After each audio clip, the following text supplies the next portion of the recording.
नमस्कार मित्रांनो, सुस्वागतम. मुरंबा मालिकेच्या आजच्या भागामध्ये आता रमा ही लेटर लिहित असते आणि हाऊ टू बिकम रमा असे ती म्हणत असतानाच तेव्हा तेथे अक्षय येतो. अक्षय आता रमाकडे बघतो आणि विचारतो की काय ग रमा. तेव्हा आता रमा लगेच अगदी घाबरतच ती वही लपवते. तर अक्षय विचारतो की काय ग तू काय लपवतेस. तेव्हा आता माही म्हणते की काही नाही. तर अक्षय म्हणतो की अगं मी तर आत्ता बघितलं तू नक्की काहीतरी लपवतेस. त्यावर आता माही म्हणते की सिक्रेट आहे. तर अक्षय म्हणतो की आजकाल तर तू फारच असं सिक्रेट ठेवायला लागलीस ग. तेव्हा माही म्हणते की मग मला विचारू नका. तेव्हा अक्षय म्हणतो की आता तर मला बघायचंच आहे म्हणून तो रमाचा हात हिसकावायला लागणार. तोच लगेच रमा पुढे पळते आणि अक्षय तिच्या मागे धावत असतो. तेव्हा असं करता करता आता लगेच अक्षय हा रमाला जवळ घेतो म्हणजे माहीला. तेव्हा माही आता खूप अशी लाजत असते कारण ती सुद्धा अक्षयच्या प्रेमामध्ये आता पडलेली असते आणि ती सुद्धा अक्षयचं सर्व काही प्रेम आता असं फील करत असते. तेव्हा अक्षय तिला अगदी जवळ घेतो आणि दोघे एकमेकांकडे बघत असतात. तर अक्षय प्रेमाने तिच्या हातामध्ये जी काही नोटबुक असते तर ती लगेच थोडासा असा हातात घेतो आणि बघू असे म्हणतो. तेव्हा रमा पुन्हा लांब पळते आणि नाही मी नाही दाखवणार असं म्हणते. तेव्हा मात्र आता रमा इतकी खुश होते आणि थोडीशी बाजूला जाऊन हँडसम आणि चार्मिंग असं म्हणते. तेव्हा अक्षय तिच्या जवळ येतो आणि विचारतो की काय म्हणालीस. हँडसम चार्मिंग म्हणजे काय. तेव्हा आता माही विचारते की आता इंग्लिश माझं चांगलं आहे का. तर अक्षयला थोडंसं हसू येतं. अक्षय म्हणतो की काय इंग्लिश. अगं पण हे काय आणि आता तू काय म्हणालीस. कुणाला म्हणालीस. हँडसम आणि चार्मिंग तू कुणाला म्हणाली. मलाच म्हणालीस ना. म्हणून अक्षय आता खुश होतो आणि विचारतो की रमा अगं तुझं हे काय चाललं. अगं तू तर माझी बायको आहे आणि तू काय माझ्यावर लाईन मारतेस का. तेव्हा आता माहीला थोडंसं हसायला येतं. अक्षय पुन्हा विचारतो की अगं बाकीच्या पोरी जशी लाईन मारतात तशी तू लाईन मारतेस का. तेव्हा आता माही म्हणते की असं वाटलं का तुम्हाला आणि थोडीशी गालात हसते आणि परत अक्षयच्या पाठीमागे जाऊन उभी राहते आणि चेहरा आपला वळवते आणि अगदी लाजत थोडंसं असं चेहरा मुरडत म्हणते की असं काही नाही कारण मी इंग्लिश शब्द लिहित होते. आणि खरंच माही तर ही पहिल्यांदा अक्षयच्या प्रेमात पडलेली असते परंतु अक्षयला कुठे काय माहिती असतं. त्याला सगळं काही आता आपल्या रमाबद्दल तो भासत असतो आणि ही असं नवीन प्रेमात मध्ये पडल्यासारखं का वागत असेल या गोष्टीचा तो विचार करून रमाला त्याबद्दल विचारत असतो. त्यावर आता माही म्हणते की मी नवीनच इंग्लिश शब्द लिहित होते म्हणून तुम्हाला दाखवत नव्हते कारण ते सरप्राईज आहे ना. त्यावर आता अक्षय म्हणतो की अच्छा तू डायरेक्ट इंग्लिश शब्द लिहिते. अच्छा अगं पण मला बघू ना. तेव्हा आता माही म्हणते की मी नाही दाखवणार. अक्षय विचारतो की का दाखवणार नाही. तर माही म्हणते की सरप्राईज आहे ना. मग सरप्राईज कुठे दाखवत असतात का. तेव्हा अक्षय म्हणतो की अगं इंग्लिश शब्द लिहिते मग मला तर आता सरप्राईज कळलेला आहे मग दाखवण्याला काय आता असा अर्थ उरलेला आहे. दाखव आता. त्यावर आता माही म्हणते की तरी सुद्धा नाही दाखवणार. त्यावरती अक्षय विचारतो म्हणजे तुला अजूनपर्यंत खरं नाही वाटत तर आणि मी खरंच तसा दिसतो का हँडसम चार्मिंग वगैरे. तेव्हा आता माही म्हणते की हो आहातच तुम्ही इतके हँडसम पण थोडेवर का जास्त नाही आणि चला आता झोपा रात्र जास्त झाली गुड नाईट. तेव्हा आता अक्षय विचारात पडतो आणि सारखा तो माहीकडे बघत असतो. कपाटातून आपले झोपण्याचे कपडे घेतो आणि सारखा एकटक तो आता लगेच माहीकडेच पाहत असतो की नक्की हिचं काय सुरू आहे. तर एकतर मी तिच्यावर आता शंका सुद्धा घेत नाही. तिला अनेक प्रश्न सुद्धा विचारत नाही आणि तिची तब्येत सुद्धा आता बरी आहे परंतु नेमकं ती असं का वागत असेल. का मला इतकं ती दूर लोटत असेल बरं. ती मला बाहेर जाऊन झोपा असं का म्हणत असेल. येथे रूम मध्ये का झोपून देत नसेल. असे अनेक प्रश्न अक्षयच्या मनामध्ये येतात. तेव्हा अक्षय बाहेर जातो ते पण तिच्याकडे बघतच परंतु आता तो बाहेर गेल्यानंतर माहीला इतका आनंद होतो. माही खरंच याच्या प्रेमात पडलेली असते आणि इतका तिला अगदी आनंद होत असतो की काय करू मी याचं. हँडसम अक्षय असे बोलून ती बेडवर पडते आणि स्वतःचीच खूप अशी लाजते मुरडते आणि इतकी खुश होते. तेव्हा आता माही बेडवर बसते आणि पुन्हा ती वही घेऊन त्यामध्ये आता नोट करत असते आणि विचार करते की क्यूट आंटी रमाला इतकं मिस करते आणि घरातील बाकी सर्वजण सुद्धा रमाला किती मिस करतात पण तिची आई रमाला किती मिस करत असेल बरं. म्हणून तिला आता कावेरीची आठवण होते. तेव्हा लगेच आता रात्री ती लगेच मंगला मावशी आणि कावेरीला फोन करते. तिच्या डोक्यामध्ये एक प्लॅन येतो आणि घाईने मात्र आता ती त्या दोघींना मुकदमांच्या घरामध्ये बोलावून घेते. त्या दोघी आता घराच्या बाहेर येतात. दरवाजा उघडायचा तोच त्यांना बेल वाजवायची असते. परंतु मंगला मावशी म्हणते, अगं कावेरी, काय झालं असेल? इतक्या रात्री त्यांनी अचानक आपल्याला का बोलावून घेतलं असेल बरं? म्हणून आता मंगली मावशीचा आणि कावेरीचा जीव असा थरथर कापत असतो. तेव्हा आता कावेरी म्हणते की बापरे, काय झालं असेल? काही गडबड तर झाली नसेल ना? तेव्हा आता मंगला मावशी म्हणते की बापरे, मला तर भीती वाटते. अक्षय रावांना तर कळलं नसेल ना ती आपली रमा नाही तर ती माही आहे म्हणून? त्यावरती कावेरी म्हणते की नाही ग, असं काही नसेल आणि असं व्हायला सुद्धा नको. अगं ती आपली रमा नाही, परंतु ती माही रमा होण्याचा प्रामाणिकपणे प्रयत्न करते ना ग. देवा, तू तिची मदत कर रे बाबा. खरंच मला तिच्यातच आपली रमा दिसते. आणि आतमध्ये जाऊन काय बोलायचं? तर मंगला मावशी म्हणते की आत तर जाऊया ना. तेव्हा दोघी आत्याला बेल वाजवतात. तेवढ्यात आता दरवाजाची बेल वाजते. माही धावतच येते आणि अक्षय तिथे सोफ्यावर झोपलेला असतो. त्याला उठवते आणि हे सगळे काही कपडे घेऊन तुम्ही आतमध्ये जा, कारण तुमच्यासाठी सरप्राईज आहे. तर अक्षय विचार करतो की हिचं नेमकं काय सुरू असेल. तेव्हा आता अक्षयला ती आतमध्येच पाठवते आणि अक्षय आतमध्ये जातो. तेव्हा माही लगेच दरवाजा उघडते. तर मंगला मावशी आणि कावेरी आत येतात. तर माही त्यांना मिठी मारते की खरंच आई आणि मावशी, काका नाही आलेत का असं विचारते.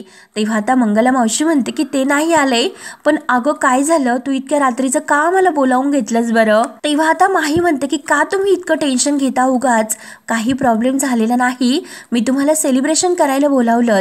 आणि तेवढ्यात सीमा सुद्धा बाहेर येते. तेव्हा आता मंगला मावशी विचारते की म्हणजे काय? तर माही म्हणते की म्हणजे आज आईस्क्रीम पार्टी आहे. तेव्हा सीमा म्हणते की आज मात्र तुमच्या लेकीने येथे बोलावलं खास करून तुम्हाला इथे गप्पा मारण्यासाठी. कावेरी आणि मंगला मावशी एकमेकींकडे अगदी खुश होऊन पाहतात. आणि तेवढ्यात आजी आणि अभि हे दोघे बाहेर येतात. तर आजी म्हणते की काय झालं आणि ह्या दोघी इतक्या रात्री इकडे कशा आल्या असतील? कशा आल्यात? तर लगेच माही म्हणते की कशा आलात म्हणजे? तुम्ही असं का विचारतात? अहो, ते तर माझ्या घरचे आहेत आणि सासरी हे मुलीच्या घरच्या हक्काने येऊ शकतात. तुम्ही असं का विचारतात बरं? तेव्हा आता पार्वती आजी विचारते की काय ग, हे कधीपासून तुझं सासर झालं आणि ही माणसं तुझी कधीपासून आपली माहेरची माणसं झालीत? आणि तेवढ्यात अक्षय बाहेर येतो. अक्षय आता कावेरी आणि मंगला मावशी या दोघींना पाहून खूप खुश होतो. आणि आता अक्षय विचारतो की काय हे सरप्राईज होतं तर? आणि काय ह्या कधी आल्या ह्या दोघी जणी? तेव्हा मात्र आता माही म्हणते की मी सांगते, कारण तुम्ही जेव्हा इकडच्या घरी राहायला आला होतात ना, आणि तसंच मी आज मात्र आपल्या घरी आईस्क्रीम पार्टीसाठी आईला आणि मावशीला इथे बोलावून घेतलं, ते पण आपल्या घरी, आणि राहायला सुद्धा बोलावलं. तर अक्षय खुश होतो. अक्षय म्हणतो की खरंच रमा, तू हे मात्र खूप चांगलं केलंस. मला हे तुझं खूप आवडलं. तू या दोघींना येथे आपल्या घरी बोलावून घेतलं ते. म्हणजे हे बघ, तुझ्या घराची दारे जशी आमच्यासाठी कायम खुली आहे, तर आपल्या घराची दारे सुद्धा यांच्यासाठी कायम खुली आहेत. हे तू आज सिद्ध करून दाखवलं. मला खरंच हे फार आवडलं. आणि सांग, तुला काय हवं आहे त्याबद्दल? तेव्हा आता माही म्हणून जाते की चॉकलेट. तेव्हा आता अक्षय आणि सर्वजण माहीकडे बघू लागतात. आणि तर अभि हा माहीला खुणावत सुद्धा असतो.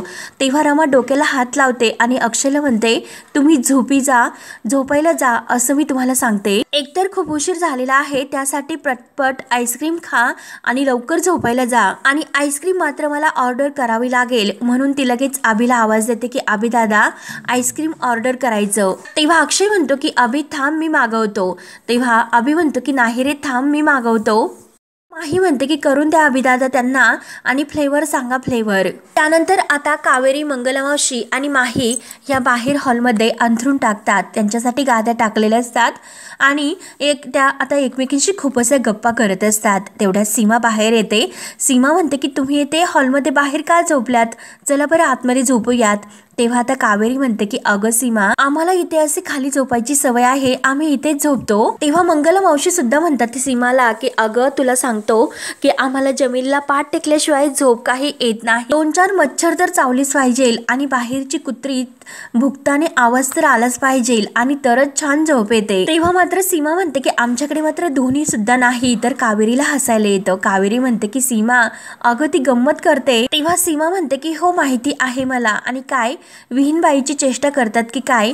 आणि तेवढ्यात पार्वती आजी सुद्धा बाहेर येते. तिला सुद्धा आता गोडसं हसायला येतं. तेव्हा सीमा म्हणते की खरंच खूप मज्जा आली ना, सगळेजण अगदी हसत हसत झोपायला गेले. तेव्हा आता माही या सर्वांच्या गप्पा अगदी शांतपणे ऐकत असते. असते तर पार्वती आजी हळूच सीमाला म्हणते की सीमा, अगं त्यांना काय हवं काय नको हे जरा बारकाईने लक्ष देऊन बघ, त्यांच्याकडे लक्ष दे बरं का. तेव्हा सीमाला आता आनंद होतो, कारण पार्वती आजी सुद्धा कावेरी आणि मंगला मावशी म्हणजे रमाच्या घरच्यांच्या किती पुढं करते, त्यांचा किती आदर करते. आणि खरं तर आज किती दिवसातून मी डोळ्यात पाणी येईपर्यंत हसले, म्हणून पार्वती आजीला खूप असा आनंद होतो. तेव्हा आता सीमा सुद्धा पार्वती आजीला म्हणते की आई, तुमचं हे रूप मला खरंच खूप आवडतं, तुम्ही कायम अशा हसतच राहा. आणि सीमाला सुद्धा आनंद होतो. तेव्हा आता पार्वती आजी हळूच म्हणते की सीमा, अगं खरं म्हणजे ही माही मला नाही आवडत, पण आज मात्र मला कितीतरी दिवसातून आज आपल्या घरासारखं वाटलं, अगदी छान आणि अगदी खूप छान. आणि खरंच सीमा, तुला सांगू का, ही मुलगी जर आपली रमाच असती ना, आणि खरं म्हणजे आपली रमा गेलीच नसती तर सीमा हे आता आजीला आवडते, कारण आजीच्या डोळ्यात रमाविषयी आठवण येऊन पाणी येते. त्यानंतर आता इकडे हॉलमध्ये मंगला मावशी झोपी जाते. कावेरी आणि माही एकमेकांकडे पाहत असतात, एकमेकींबरोबर गप्पा करत असतात. तेव्हा आता माही कावेरीला म्हणते की मी तुझ्या जवळ झोपू का. तेव्हा कावेरीला आता खूप असा आनंद होतो, ती माहीला जवळ घेते, अगदी एकमेकींच्या मिठीत त्या झोपतात. कावेरी आता माहीला गप्पा करत असते की मी तुला एक गोष्ट सांगते, माझी रमा सुद्धा कायम अशीच माझ्याजवळ येऊन झोपायची. खरंच तुझ्याकडे जर बघितलं आणि आज सुद्धा तू तिचीही उणीव भरून काढते, आणि जेव्हा मी तुझ्याकडे पाहते तर तेव्हा मला असं वाटतं की तू नक्की माझीच रमा आहे म्हणून कावेरी आता माहीला खूप अशी जवळ घेते. तर माहीला सुद्धा खूप असा आनंद वाटतो, आणि कावेरी म्हणत असते की खरंच माझी रमा, मला तू माझीच रमा वाटते आणि माझी रमाच माझ्याजवळ आल्यासारखं वाटतं. तेव्हा आता लगेच आता माही इतकी खुश होते, आणि अक्षय तेवढ्यात बाहेर येतो आणि या दोघींना एकमेकींच्या इतकं जवळ झोपलेलं बघून तो आता माहीला विचारतो की तू इथे का झोपतेस. तेव्हा आता लगेच माही त्याला म्हणते की तुम्ही इथे काय करता, आतमध्ये जाऊन झोपा बरं. आता अक्षय म्हणतो की अगं तू असं एका कुशीवर का झोपलीस, तुला उशी नाही का लागत. तेव्हा आता माही म्हणते की हो, मला नाही उशी लागत, आणि हे बघा तुम्ही आतमध्ये जाऊन झोपा, मला आज माझ्या आईजवळ झोपायचं. तेव्हा आता अक्षय विचारतो की खरंच मला माहिती आहे तुला कोणती उशी लागते ते, कारण आता अक्षयच्या हाताची उशी रमाला कायम लागत असते, म्हणून माहीला सुद्धा आता हे माहिती असतं, कारण अभिने ते सांगितलेलं असतं, म्हणून तिला आता हसायला येतं. म्हणत अक्षय आता आपल्या हाताची उशी करतो आणि माहीला जवळ घेतो. माही सुद्धा आता खरंच अक्षयच्या हातावर येऊन झोपते, आणि दोघांनाही इतकं छान वाटतं. माहीला तर खूपच छान वाटत असतं, परंतु आता मात्र आता अक्षय बाहेर उशी घेऊन आलेला असतो, आणि हे तर माही स्वप्न पाहत असते, आणि ती स्वप्नात असते. अक्षय जेव्हा उशी घेऊन येतो आणि माहीला म्हणतो की उशी, तेव्हा कुठे ती स्वप्नातून बाहेर येते आणि अक्षयकडे एकटक बघत असते. तेव्हा आता माही लगेच आता त्या उशीवर डोकं टेकवते, आणि अक्षय थोडासा आतमध्ये गेल्यानंतर माही लगेच म्हणते की स्टुपिड माही तू, अगं तू कशाला अक्षय जे हे स्वप्न पाहते, अक्षय तुला उशी घेऊन आला तेव्हा तू स्वप्नातून कुठे बाहेर आली, आणि तू तर अक्षयच्या मिठीत अक्षयच्या हातावर डोकं ठेवून म्हणजे झोपल्याचं स्वप्न पाहते. परंतु बट म्हणजे त्याला काळजी वाटली आणि त्याने लगेच मला उशी तर आणून दिली. तेव्हा आता माही पुन्हा स्वतःला म्हणते की त्याला तुझी नाही तर रमाची काळजी वाटली, परंतु मीच तर आता रमा आहे, म्हणून ती आता अगदी स्वप्न बघायला सुरुवात करते. तेव्हा मात्र आता माही आपल्या मूळ रूपात येते, तो पॅन्ट शर्ट वगैरे जे काही घातलेले आहे, आणि ती आता अगदी तेथे मस्त ते केस वगैरे अगदी मॉडर्न पद्धतीचा लुक अगदी माहीसारखा तिने केलेला असतो, आणि पुस्तक वाचत सोफ्यावर बसते. अक्षय सुद्धा अगदी मॉडर्न लुकमध्ये येतो, आणि तो रमाच्या डोळ्याला चष्मा लावतो, आणि दोघे आता एकमेकांच्या प्रेमामध्ये हरून जातात. दोघे आता एकमेकांच्या प्रेमात पडलेले असतात, एकमेकांकडे एक अगदी रोमांटिक होऊन बघत असतात. माही तर खूप अशी लाजते आणि अक्षयकडे अगदी कावरीबावरी होऊन बघत असते. तेव्हा अक्षय तिचा हात हातामध्ये घेतो, हाताचा कीस घेतो, तर माही अगदी त्याच्या डोळ्यात डोळे घालून त्याच्याकडे एकटक बघत असते. तेव्हा तो आता तिच्या हातातील पुस्तक घेतो आणि तिला मस्त काहीतरी असे रोमॅन्टिक गप्पा दाखवतो. माही सुद्धा आता अगदी छान प्रकारे अक्षयचा हातामध्ये घेते, तर अक्षय पुन्हा तिच्या हाताचा अगदी प्रेमाने किस घेत असतो. तेव्हा माहीला खरंच खूप छान वाटत असतं, कारण आता ही वेडाबाई अक्षयच्या प्रेमात पडलेली असते. तेव्हा ती बाहेर गॅलरीत आता कॉफी पित असते. अक्षय तेथे येतो आणि तिची उष्टी कॉफी तो स्वतः पितो. तेव्हा मात्र माहीला इतकं छान वाटतं. अक्षयचा स्पर्श स्पर्श तिला अगदी जाणवत असतो आणि तसतसे ती प्रेमामध्ये अगदी बहरून जाते. तिला खूप असा आनंद वाटत असतो. तेव्हा आता तिला काही झोप सुद्धा येत नाही. सारखी ती आपल्या अक्षय तिच्या जवळ आहे आणि त्याच्या प्रेमाचं स्वप्नच ती कायम आपल्या डोळ्यासमोर बघत असते. कारण अक्षय रमावर किती प्रेम करतो आणि हेच प्रेम कधीही तिला अनुभवला मिळालेलं नसतं. एका आईचं सुद्धा प्रेम कधीही मिळालेलं नाही. म्हणून खरंच ही माही प्रेमासाठी इतकी वंचित असणारी आता मात्र मुकादमांच्या घरात आल्यानंतर तिला ते वेगळं अगदी स्पर्श करणारं अगदी अनुभवणारं प्रेम तिला आता सगळ्यांचं मिळालेलं असतं. म्हणून ती आता ह्या मुकादम फॅमिलीला अगदी आपलं मानायला सुरुवात करते आणि अक्षयच्या तर प्रेमामध्ये अगदी ती वाहून जाते. कारण ती अक्षयच्या नव्याने प्रेमात पडलेली असते आणि अक्षयला तर असं वाटत असतं की नक्की ही आपली रमा आहे. त्याला माहितीच नसतं की असं ही नवीन प्रेम असल्यासारखं माझी रमा का वागते म्हणून. तेव्हा आता माही परत तिला काही झोप येत नाही आणि परत स्वप्नामध्ये हरून जाते. आपल्या रूममध्ये असते. अगदी परत तिने ड्रेस असा मस्त ड्रेस घातलेला असतो आणि जे काही बलून्स असतात तर ते तेथे अगदी इकडे तिकडे असे रोमांटिक प्रेमासारखे पसरलेले असतात. आणि तेवढ्यात अक्षय येतो. अक्षय सुद्धा अगदी रोमांटिक होऊन माहीकडे पाहत असतो. तेव्हा ते दोघांनाही एकमेकांच्या अगदी जवळ घेऊन एकमेकांकडे पाहत असतात आणि एकमेकांचं प्रेम एकमेकांच्या डोळ्यामध्ये अगदी खुलून पाहत असतात. तेव्हा आता माही तर अगदी लाजून लाल होते. अक्षयच्या मिठीत येते आणि सारखं ती अक्षयच्या जवळ आहे, अक्षय तिच्या मिठीत आहे असे स्वप्न पाहत असते. तेव्हा मात्र असं स्वप्न पाहता पाहता मात्र ती अगदी अक्षयच्या प्रेमातच पडून जाते आणि अक्षय तिच्या मिठीतच आहे. आणि असं करता करता शेवटी ती आता कावेरीजवळ झोपी जाते. तिला अक्षयचा स्पर्श अगदी अनुभवल्यासारखा वाटत असतो आणि खरंच तिला अगदी हवा असा तो स्पर्श वाटत असतो. म्हणून ती आता अक्षयच्या प्रेमात पडलेली असते.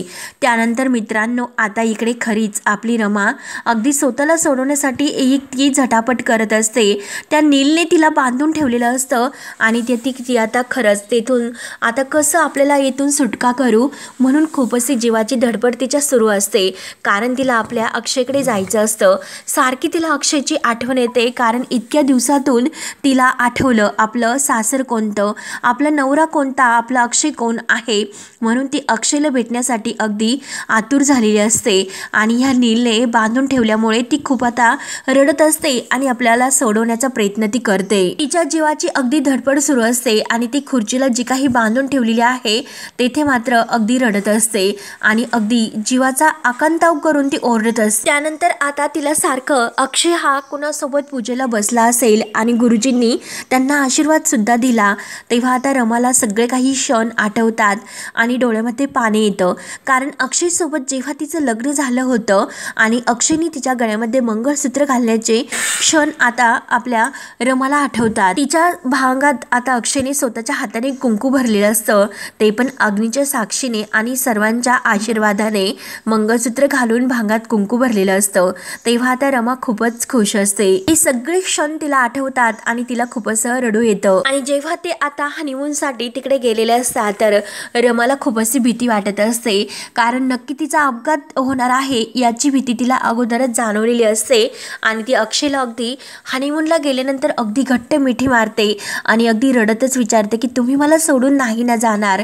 तेव्हा अक्षय तिला म्हणलेलं असतं की अगदी मृत्यूने जरी प्रयत्न केला तरी सुद्धा आपण रमा नाही वेगळं होऊ शकत. आणि नीलने आता तिला पकडल्यानंतर सांगितलेलं असतं की अक्षयने तुझ्यापासून खूप काही गोष्टी लपून ठेवलेल्या आहेत आणि त्याने लग्न सुद्धा केलं. तू गेल्यानंतर असे मुद्दाम नील तिला सर्व काही खोटं सांगतो. सर्व आठवून आता रमा खूप रडत असते. त्यानंतर आता इकडे सकाळ होते. अक्षय हा तयार होऊन बाहेर येतो आणि रमाला म्हणजे माहीला आवाज देतो. तेव्हा पार्वती आजी ही समोरच तयार होऊन सोप्यावर बसलेली असते, पेपर वाचत असते. तेव्हा अक्षय विचारतो की आजी अगं रमा कुठे, तू तिला बघितलंस का?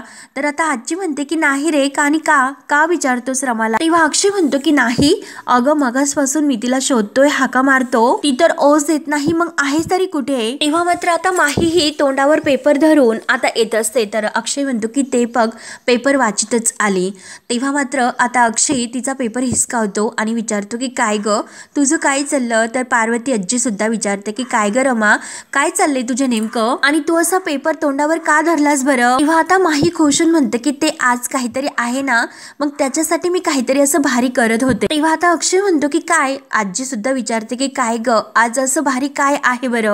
पार्वती आजी तेच विचारते परंतु अक्षय म्हणतो आम्हाला कळलं आजी, आज मात्र महिला दिन आहे आणि त्या निमित्ताने मात्र ती काहीतरी असं विशेष करते, हो की नाही रमा? तेव्हा आता माही म्हणते की हो. आणि अय्या, तुम्हाला कसं माहिती बरं सगळं काही, असं अक्षयला विचारते. तेव्हा आता अक्षय हसतो. अक्षय म्हणतो की कसं कळलं म्हणजे, अगं मी कॅलेंडर फॉलो करतो, मला माहिती आहे, मला सगळं काही कळतं, म्हणून तो सुद्धा आता हसून म्हणतो. तेव्हा आता माही तर खूपच लाजते आणि आज मात्र काहीतरी असं सरप्राईज आहे असं म्हणत ती पेपर पुन्हा तोंडावर घेते आणि आपल्या रूम मध्ये निघून जाते. तेव्हा अक्षय म्हणतो की काय आजी, अगं हिचं असं चेहरा लपवणं हे काय सुरू आहे, नक्की हिचं काय चाललं असेल बरं, पण ही हल्ली असं का लाजतेस, नक्कीला काय झालं असेल? तेव्हा आता पार्वती आजी मनातच म्हणते की अक्षय, अरे काय सांगू तुला की ही तुझी रमा नाही तर ही माही आहे आणि ती मात्र तुझ्या प्रेमात पडायला लागली. तेव्हा आता अक्षय पार्वती आजीकडे बघतो आणि आजी मात्र ह्या विचारत असते की अक्षय तुला कसं सांगू. तेव्हा मात्र आता अक्षय विचारतच पडलेला असतो आणि हा भाग येथे संपतो. पुढील भागामध्ये अक्षय रमाला फेटा बांधतो, कारण महिला दिन असतो. प्रत्येक आता घरातील बायकांनी फेटे बांधलेले असतात. नाकामध्ये मस्त नथ घालून रमा खूप छान अशी मराठमोळ्या पद्धतीने तयार होते. तर अक्षय अगदी माहीला जवळ घेतो आणि म्हणतो की स्त्री म्हणजे चा मान आणि मानाचं प्रतीक म्हणजे हा फेटा. तेव्हा आता माही लगेच उठते आणि लगेच अक्षयला म्हणते की मंगळसूत्र हे स्वाभिमानाचं प्रतीक आणि स्पेशल गिफ्ट म्हणून मला ते मंगळसूत्र सुद्धा हवं आहे. तेव्हा आता लगेच ढोलताशी वाजायला सुरुवात होते आणि आता लगेच अक्षय ते जे काही रमाचं मंगळसूत्र आहे तर ते लगेच बाहेर काढतो आणि तो आपल्या हाताने माहीच्या गळ्यात घालायला लागतो. तेव्हा मात्र शशिकांत आणि पार्वती आजी, सीमा आणि मयुरी, बाकी सर्वांना मात्र अक्षय आता या माहीच्या गळ्यामध्ये मंगळसूत्र घालतो हे बघून त्यांना धक्का बसतो. अक्षयने आता माही समोर ते मंगळसूत्र धरलेलं असतं आणि माही आता खूप खुश होऊन आपल्या अक्षयकडे बघत असते, कारण तिला आता मंगळसूत्र अक्षयच्या हाताने आपल्या गळ्यात घालून घ्यायचं असतं, परंतु बाकीच्यांना अगदी खूप असं वेगळंच वाटत असतं. तेव्हा मित्रांनो, आता पुढे काय होतं हे पाहण्यासाठी आपल्या चॅनलला नक्की सबस्क्राईब करत राहा. धन्यवाद.